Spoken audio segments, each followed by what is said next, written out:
Hello guys, how are you all? Today I'm back with one more amazing video, and in this video I'm gonna tell you about the Clubhouse application, that how you can create a club on Clubhouse application. So before moving towards the video, it's a request to all of you, don't forget to thumbs up and don't forget to subscribe to my channel. All you need to do is you just need to follow some simple steps and simple instructions. First step you need to do is you just need to go to your profile and verify your account. You need to press on the plus option, and after verification your email address on this application, you can get to this panel right now and you can select the name of club. Right, in my case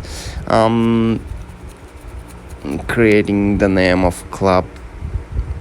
Boom. Okay, so this is the name of my club. You can select the desired settings: allow followers, let members start room, make it private. Boom boom boom. You can also write down a description XYZ, and boom, the club name already exists, so these problems most of the time happens. So you can select XYZ. Okay, boom. So these are the simple steps if you want to create club on Clubhouse application. So don't forget to thumbs up, don't forget to subscribe to my channel. Take care, bye bye, boom boom, ciao.